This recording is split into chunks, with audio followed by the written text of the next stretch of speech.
뜨거운 여름 햇빛 아래서 일하던 땀을 뻘뻘 흘리며 일하던 농부가 너무 힘드니까 더위에 지쳐서 호두나무 그늘 아래에서 쉬려고 호두나무 그늘 아래로 들어간 거요. 아유, 땀을 식히면서 이렇게 주위를 둘러봤더니 날이 얼마나 뜨거웠는지 호박 넝쿨이 축축 처졌는데 호박 넝쿨에 아주 큼지막한 호박 한 덩어리가 달려있는 걸 본 거예요. 그 순간 이 농부가 자신도 모르게 입에서 탄식이 나온 거예요. 하나님도 참 너무하시다. 왜 저렇게 무거운 호박을 저렇게 약한 넝쿨에 매달아 놓으셨는가? 넝쿨은 약하고 호박은 무거우니 저렇게 땅에 닿을 듯이 저렇게 축 처질 수밖에 없잖아. 아이고 참 불쌍한 것 하는 말을 한 거예요. 그러다가 이제는 땀을 좀 식히면서 이렇게 하늘을 봤는데 호두나무, 아주 탄신한 호두나무 가지에 아주 조금만 호두가 다닥다닥 붙어 있는 거 있죠. 그러니까 농부가 이번에도 혀를 쯧쯧 차면서 그랬다는 거예요. 하나님도 참 너무하시네. 차라리 나 같으면 호두는 말이야 호박 넝쿨처럼 약한 곳에다 매달아 놓고, 아니 저렇게 탄신한 가지에다 말이야 호박처럼 큰 거를 달아놔야지. 거꾸로 하셨네. 거꾸로 하셨어. 아이, 하나님도 참 너무하시네.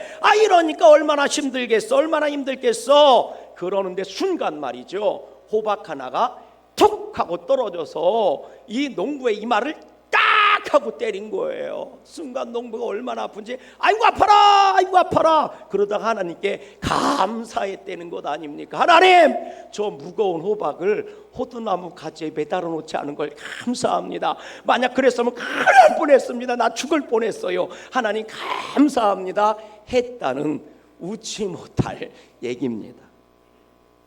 여러분, 우리가 왜 오늘도 살아가면서 감사해야 하는 줄 알고 기뻐해야 하는 줄 알고 또 만족해야 하는 줄 알면서도 불구하고 여전히 우리는 믿음 생활을 한다고 하면서도 내 안에 낙심이 있고 내 안에 슬픔이 존재하는 것일까요? 여러분, 이유는 딱 하나입니다. 하나님을 향한 믿음이 약해졌기 때문이에요. 정말 하나님께서 나의 목자가 되신다는 것을 믿는다면, 정말 오늘도 내가 기도할 때 하나님이 응답해 주신 걸 믿는다면 낙심할 시간에 오히려 기도했을 것이고, 절망하고 슬퍼하는 시간에 오히려 믿음으로 살려고 길을 썼을 것입니다. 그런데 어느 순간부터 우리 눈에는 세상의 모든 것들이 다 불합리해 보이고 내 눈에 띄는 모든 것들이 다 불공평하게 보이는 거예요. 그러니 나도 모르게 입에서 불평이 나오는 거죠. 나는 열심히 사는데 왜 내 모양이 요꼬라지냐는 거지요. 왜 세상은 이렇게 불합리하느냐는 거예요. 열심히 산 사람이 왜 이렇게 힘들게 살고 이렇게 사기를 당하느냐는 거지요. 그래서 사람의 눈으로 보니까 온 세상이 다 불합리해 보이고 온 세상이 다 불공평해 보이는 거예요. 그러니 나도 모르게 내 안에서 분노가 일어나고 낙심이 나오는 거지요. 그러다 보니 여전히 우리는 실패와 낙심의 그림자를 벗어나지를 못하고 있는 겁니다. 여러분, 믿음의 눈을 뜬다는 게 대체 무엇일까요? 믿음으로 보고 믿음으로 생각하고 믿음으로 산다는 것은 또 무엇이겠습니까? 여러분들도 잘 아시는 것처럼 가나안 정복의 영웅 이러면 우리는 여호수아와 갈렙을 떠올릴 거예요. 벌써 12 정탐꾼 때부터 특별한 믿음을 보여줬던 사람들 아닙니까? 이분들이 마저 믿음으로 달려가서 막 요단강도 갈라버리고 막 가나안 땅도 막 차지하고 막 여리고도 막 아멘한 사람만 이런 역사가 있을지어다. 다시 해야지. 여러분, 가나안 정복에 영웅하면 여호수아와 갈렙 아닙니까? 이분들은 말이죠, 12 정탐꾼 때부터 특별했어요. 특별한 믿음이었잖아요. 그들이 막 지도자가 됐을 때 막 가나안 땅을 향해 달려갈 때 요단강이 갈라지고 막 여리고가 무너지고 막 가나안 땅을 차지하고 막 할렐루야, 막 질풍노도처럼 막 가나안 땅을 점령해 간 거예요. 그런데 나이는 못 속인다고 여호수아도 이제 나이를 먹어서 아직 가나안 땅을 더 정복해야 되는데 하나님이 부르실 때가 가까이 온 거예요. 그때 하나님께서 여호수아를 불러서 야, 이제는 12지파에게 너 죽기 전에 12지파에게 땅을 제비 뽑아서 분배를 해라. 하나님, 아직 땅을 다 차지하지 못했는데요. 아니야, 땅을 차지하지 못한 땅이든 상관없이 다 내가 너희들한테 줄 테니까. 그러니까 12지파가 제비 뽑아서 그래서 땅을 분배해라. 그래서 여호수아가 12지파의 지파장들을 부르고 각 부족의 이 가문의 수장들을 부른 거예요. 그래서 제비 뽑아라. 그래서 12지파로 유다 지파는 니네 여기서 살고, 에브라임 지파 니네는 저기서 살고, 그리고 니네 아셀 지파는 저기서 살고, 단 지파는 저기서 살아라. 그렇게 제비를 다 뽑은 거 아닙니까? 제비를 뽑았을 때 그 땅 중에는 우리가 차지한 땅도 있고 아직 이스라엘 백성이 차지하지 못한 땅도 있는 거예요. 근데 문제는 땅을 분배받았으면 얼마나 감사해. 땅이 없는 사람한테 땅을 생기면 감사할 일 아니야? 뭐 땅을 사봤어야 알지. 나도 안 사봐서 몰라요. 땅을 안 사봐서 그 기쁨이 뭔지는 나도 좀 가져보고 싶네. 아, 왜요? 나는 내 이름으로 된 땅이 하나도 없슈. 내 이름으로 된 게 소나타 15년 된 차 하나밖에 없슈. 아니, 땅을 차지했으면 얼마나 좋겠어요. 얼마나 좋은 거예요. 근데 이스라엘 백성이 입술이 쭉 나온 거예요. 입술이 나오면 주둥이잖아요. 그래서 입이 쭉 나온 거예요. 그리고 불평불만을 쏟아내기 시작하는 겁니다. 뭐라고 불평했냐? 우리가 분배받은 땅이 너무 작습니다. 요 조그마한 땅에서 우리가 어떻게 삽니까? 내가 받은 땅들이요, 우리가 받은 땅이 너무 척박해요. 농사도 제대로 지어 먹지 못할 만한 땅인 것 같아요. 이건 뭔가 불공평해요. 누구는 좋은 땅 주고, 누구는 나쁜 땅 주고, 누구는 차지한 땅 주고, 누구는 못 차지한 땅 주고, 이건 아닌 것 같아요. 불공평해요. 여호수아가 이스라엘 백성들에게 이렇게 말합니다. 왜 불평만 하느냐? 하나님은 약해 빠졌던 우리를 강한 민족이 되게 하시고 강한 족속이 되게 하지 않았느냐? 그러니 땅이 작다고 불평하지 말고 가서 가나안 땅 사람과 싸워서 땅을 넓히면 될 거 아니냐? 그리고 땅이 척박하면 거름 주고 물 대고 개간을 하면 될 거 아니냐? 가서 개척하고 개간하라! 이렇게 권면을 한 거예요. 그랬더니 여전히 이스라엘 백성은 불평합니다.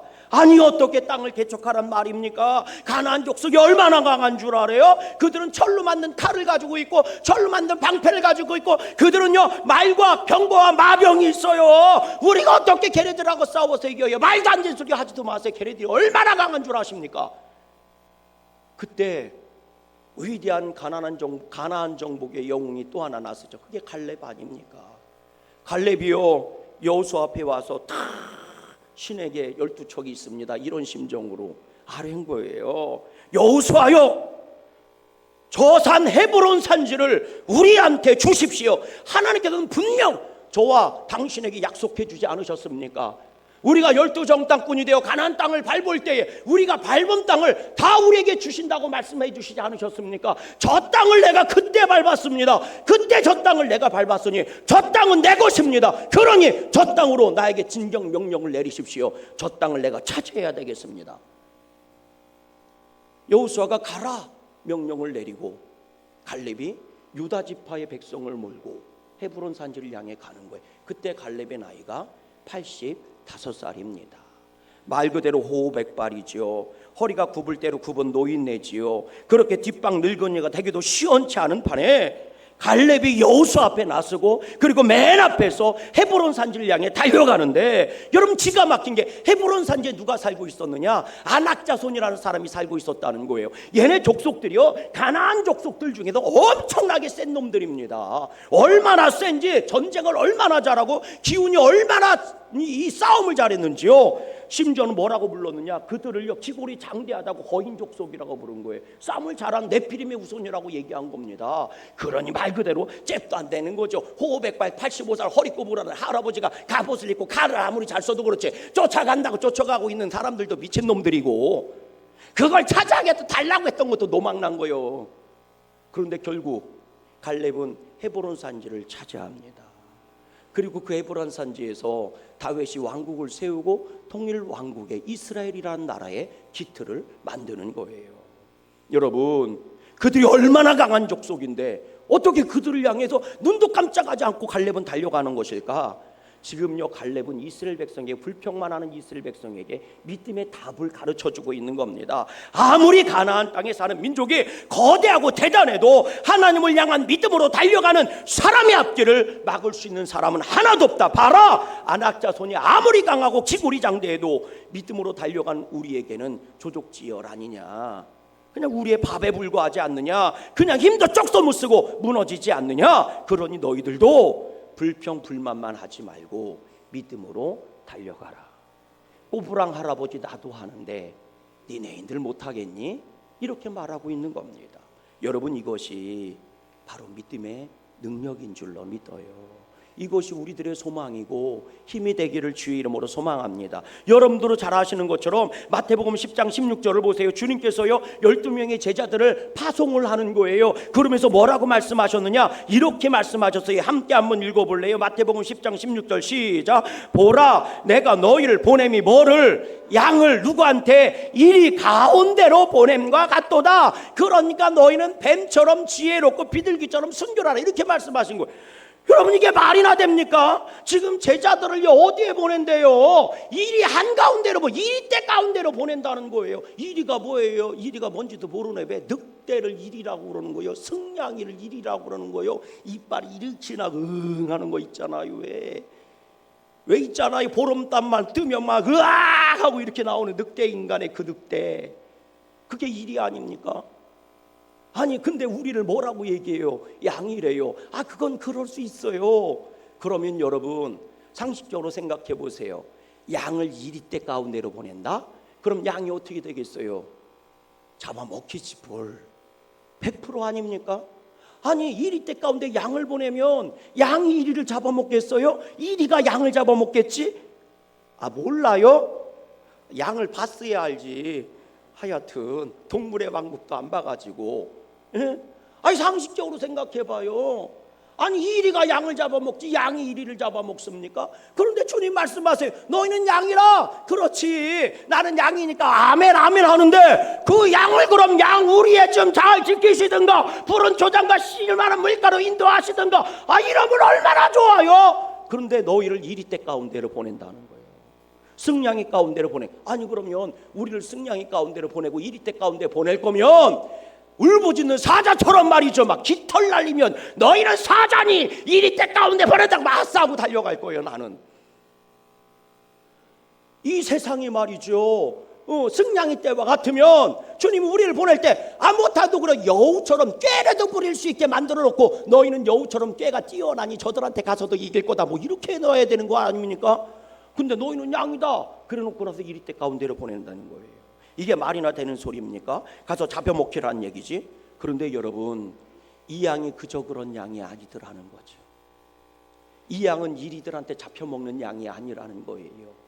주님이 뭐라고 말씀하시느냐, 이렇게 말씀하시는 거죠. 마태복음 맨 마지막 절에 보니까 하늘과 땅의 모든 권세를 하나님이 내게 주셨으니 너희는 가서 모든 족속으로 제자를 삼고 아버지와 아들과 성령의 이름으로 세례를 주고 내가 분부한 모든 것을 너에게 지키게 하라. 그러면서 이렇게 말씀하세요. 세상 끝날까지 내가 누구예요?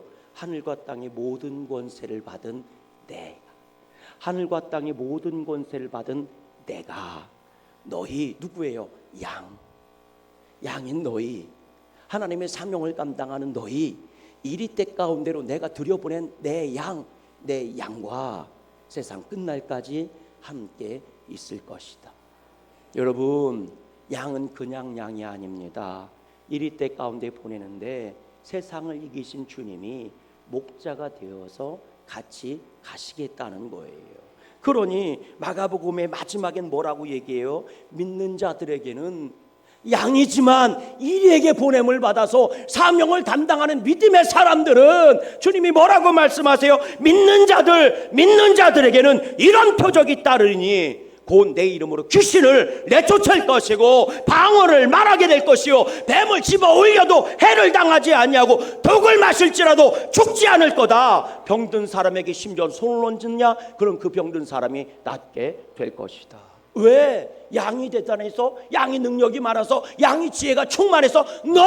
그렇지 않습니다. 나 목자가 세상과 땅의 모든 권세를 가진 나 목자인 예수가 너희와 세상 끝날까지 함께하고 있기 때문이다.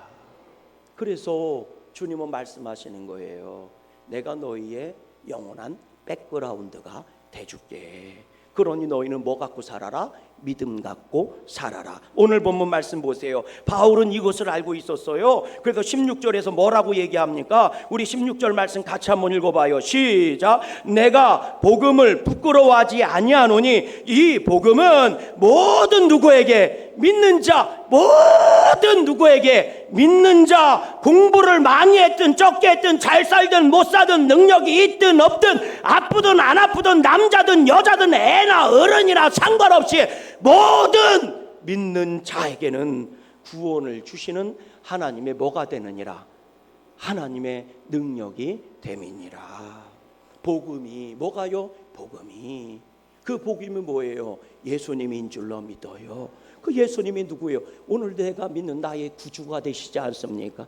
물론 나의 하나님이 되시는 그분이시지 않습니까? 그분을 믿는 자에게는, 모든 믿는 자에게는, 복음을 믿는 자들에게는, 예수님을 믿는 자들에게는 하나님의 전능하신 하나님의 능력이 함께 할 것이다.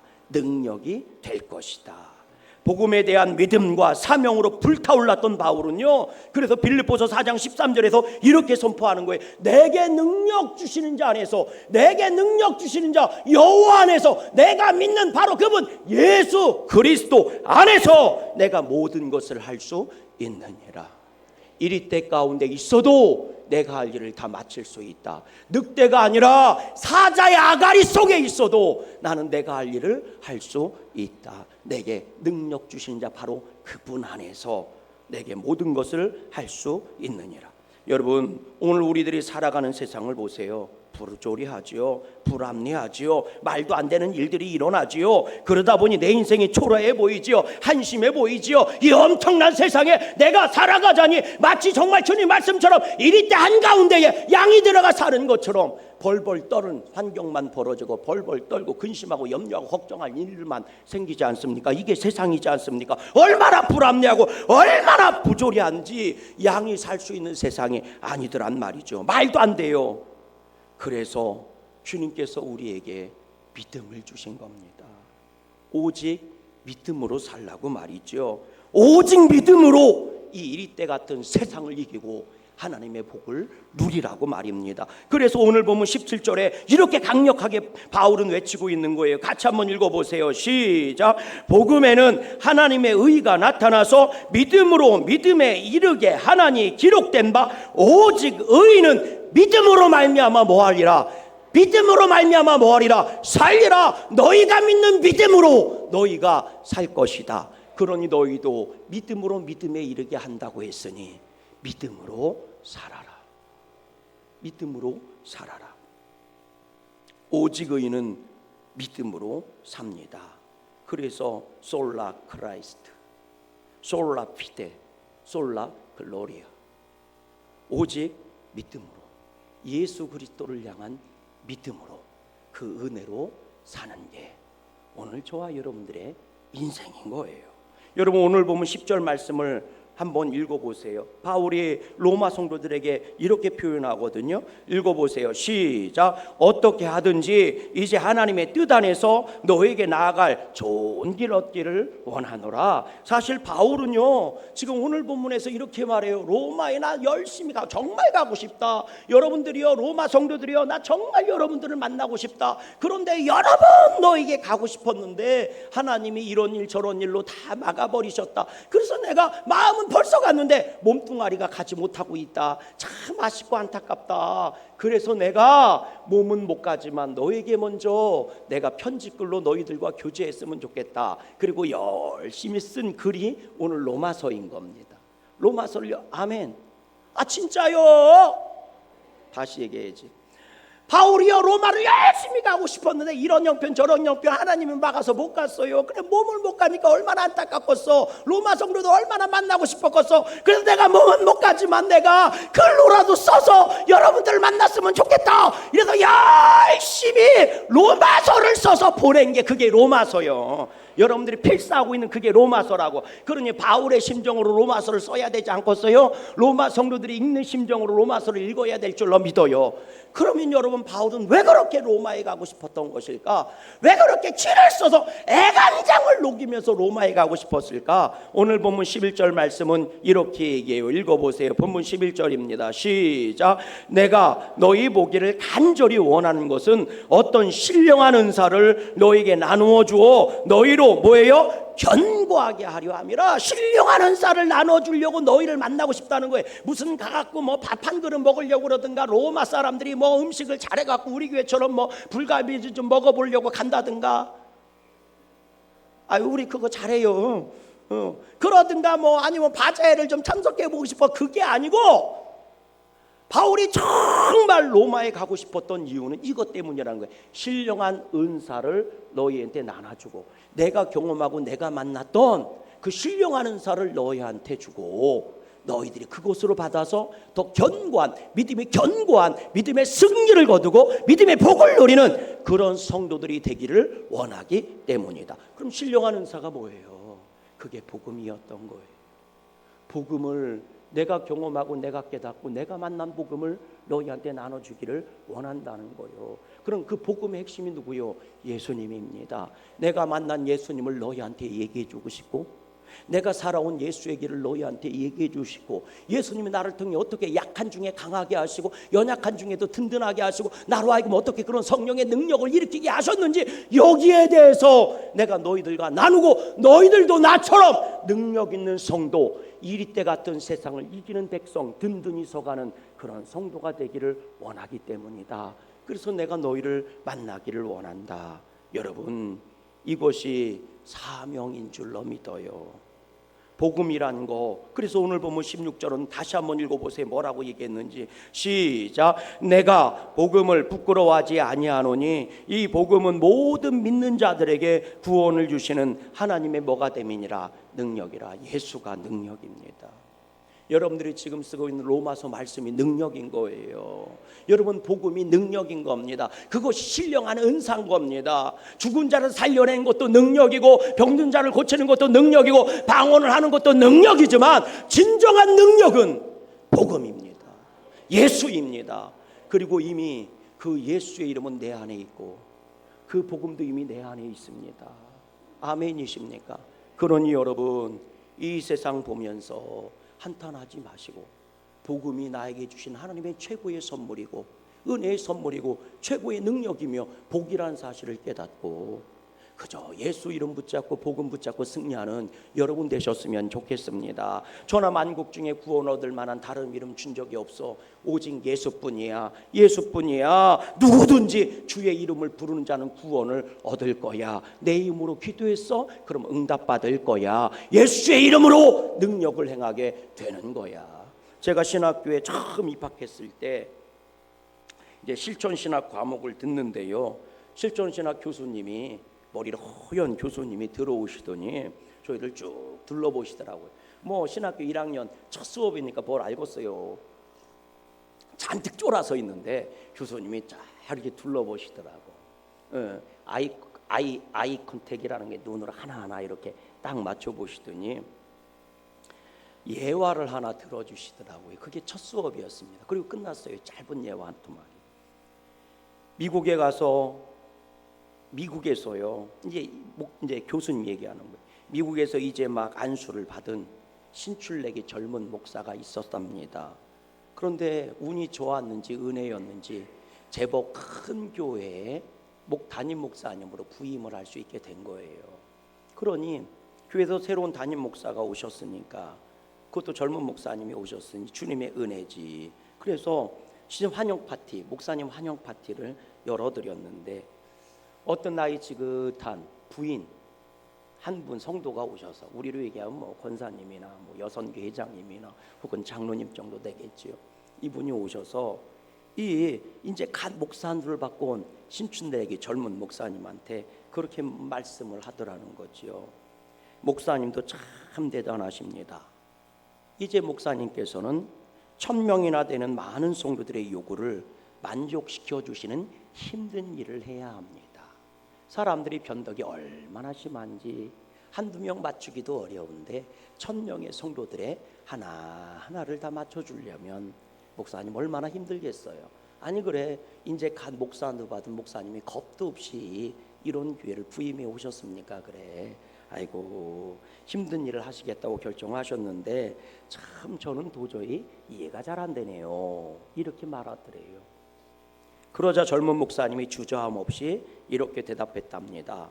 제가요 이 도시에 온 것은 1000명의 성도들을 기쁘시게 하려고 온 게 아닙니다. 저는 오직 한 분의 기쁨만을 위해서 이곳에 온 겁니다. 그리고 저는 믿어요. 오직 그분만 기쁘게 하면 그분이 모든 것을 다 해결해 주실 것이라고 저는 믿습니다. 아멘. 이렇게 예화를 하시고 나서 교수님이 저희를 쭉 둘러보시더니 그러더라고요. 여러분, 여러분들의 시작이 예수님인 것처럼 여러분들의 여정도 예수님이어야 하고 여러분들의 끝도 예수님이어야 합니다. 그게 복음입니다.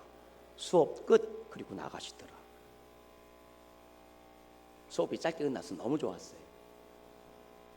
저도 오늘 여러분들께 똑같은 말씀 나눌까 합니다. 여러분들이 지금 이 자리에 앉아 있는 이유가 무엇입니까? 예수님 때문 아닙니까? 그렇게 여러분들의 시작이 예수님이라면 여러분들의 여정도 예수님이어야 하고 여러분 삶의 끝도 예수님뿐일 수 있기를 주님의 이름으로 소망합니다. 그것이 복음입니다. 그리고 저는 믿습니다. 예수님만 믿고 가면 결국 승리하게 되어 있습니다. 내가 원하는 대로 되지 않을지는 모르지만 주님이 원하는 대로 되는 것이 나에게 복이 된다는 사실을 믿습니다. 그러니 열심히 로마서 쓰시면서 로마서 읽으시면서 바울이 가슴을 뜨겁게 했던 그 신령한 은사, 그 복음의 그 능력이 또 여러분 가슴을 뜨겁게 달궈서 여러분 인생이 오직 믿음으로 능력을 행하는 축복의 삶이 될 수 있기를 주님의 이름으로 간절히 축원합니다. 우리 찬송